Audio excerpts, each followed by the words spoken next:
A year ago in Japan, a huge tsunami triggered a major nuclear tragedy when it hit the Fukushima power plant, leaving about 19,000 dead or missing. And on the first anniversary, thousands around the world gathered to protest against the use of atomic energy. Demonstrators in South Korea and France were calling for atomic power to be phased out. And in Japan, mourners gathered in the city of Sendai in remembrance of the disaster.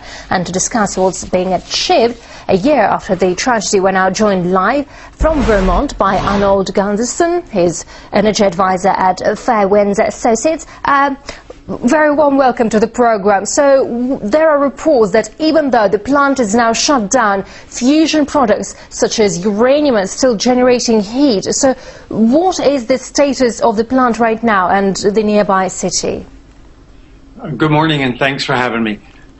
The heat is being generated and will be generated for years to come, not from fission, but from the splitting of the atoms that occurred in years past.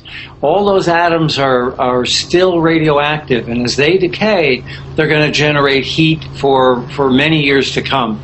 There's contamination out at least 30 kilometers, and in some areas, perhaps as high as 60 kilometers, where people should not ever return.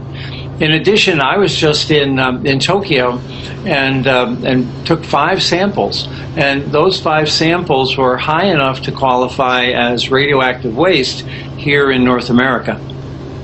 So it means that you do admit that there are some problems. Does that mean that the government is undisclosing some facts from people, and why so?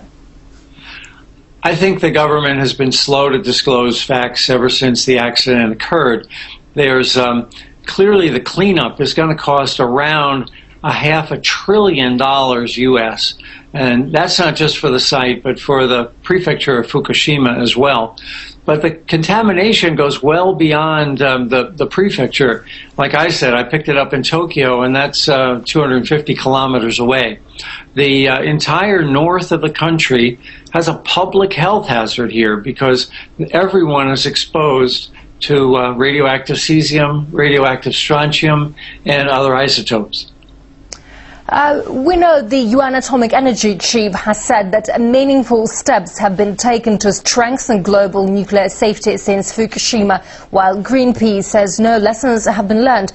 What's your take? I co-authored the Greenpeace report, and I agree that no lessons have been learned so far. In America, we're just now getting around to finishing the preliminary studies, but we're allowing these plants to continue running until 2016 before they even make any modifications. So we really haven't learned the serious lessons that Fukushima has taught us worldwide. Yeah, and just to prove your words, according to the World Nuclear Association, more than 60 reactors are being built in 15 countries, all forging ahead with nuclear power. So why hasn't the spectre of Fukushima at least slowed down that growth rate? Well, it actually has slowed down the growth rate. There were only 2 new plants started last year. And before that, there were dozens in the last several years. So clearly countries are having second thoughts. My biggest concern are the developing countries, where there's a really close relationship between the people that own the power plant and the supposed regulators, even closer than it was in Japan.